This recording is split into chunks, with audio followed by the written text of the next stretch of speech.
किया जा रहा है, पूरी घटना क्या है इसमें? 1 तारीख को थाना कनखल में एक 17 वर्षीय युवक की बच्चे की एक हत्या का मामला संज्ञान में आया है।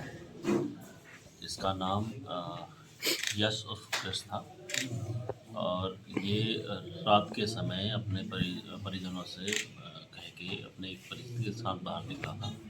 उसके बाद सुबह इसकी डेड बॉडी प्राप्त हुई थी, जिसको पुलिस ने संज्ञान में लेके तत्काल इसमें अभियोग पंजीकृत किया गया था। तहकीकात के बाद जो सारी चीज़ें जब इसके खुलासे में आए तो इसमें इसी का एक परिचित अमित कटारिया जो है वो इसमें मुख्य अभियुक्त के रूप में सामने आया है। बाकी अन्य पहलुओं की भी जांच की जा रही है और जल्दी इसमें अगर और भी लोग इन्वॉल्व हैं उसकी भी सभी की भूमिकाओं को हम लोग विवेचना में शामिल करेंगे। हत्या का क्या कारण माना जा रहा है सर, क्यों हत्या? इसमें बेसिकली जो अभियुक्त है वो लगातार परिवार में अपने कुछ अवैध संबंधों के कारण संपर्क में था, जिसका ये बच्चा विरोध कर रहा था काफ़ी समय से।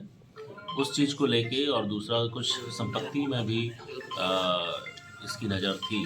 इन दोनों पहलुओं को हम लोगों ने विवेचना में भी शामिल किया है और जल्दी ही इसमें अन्य खुलासे भी किए जाएंगे और अन्य की जो भूमिका है उनकी भी हम लोग गहनता से जांच कर रहे हैं। क्या मित्र है सर ये, या फिर क्या थे सर परिचित? ये इनका परिजन ही थे।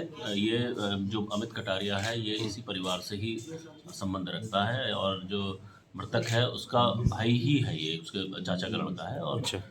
उनको भी और जो जिस तरीके का जो घटनाक्रम है, सबसे पहले इसी के द्वारा डेड बॉडी को देखा गया था और एक एलिबाई लेने की कोशिश की गई थी। पुलिस ने उसको भी संज्ञान में लिया था और जल्दी ही, क्योंकि अन्य जो गवाह हैं या जो अन्य साक्ष्य हैं वो इसके अगेंस्ट ही थे सारे। जब इससे पूछताछ गहनता से की गई तो इसके द्वारा जो उस मृतक है उसका आईफोन और उसकी जो एक टी शर्ट है, खून लगी हुई टी शर्ट, वो इससे प्राप्त हुई थी। उसको हम लोगों ने तत्काल अपने कब्जे में लेके उसको एफएसएल के लिए भेजा जा रहा है और अन्य जो घटनाक्रम उसको खुलासा किया जाएगा। कितने लोग से शामिल हैं हत्याकांड सर को? इसमें? अभी इसमें तो मुख्य अभियुक्त अमित कटारिया है, इसको पकड़ा गया है। इसमें अन्य लोग भी शामिल हो सकते हैं, उनकी जांच हम लोग कर रहे हैं। हत्याकांड को किस तरह से अंजाम दिया सर, किस तरह से मारा? ये लड़का जो है इसको, क्योंकि ये रिश्ते में इसका भाई लगता था, इसको ये शॉपिंग के बहाने लेके गया और इसका गला घोट के बाद में पत्थर से इसका सर कचल के इसकी नृशंस तरीके से हत्या की गई थी।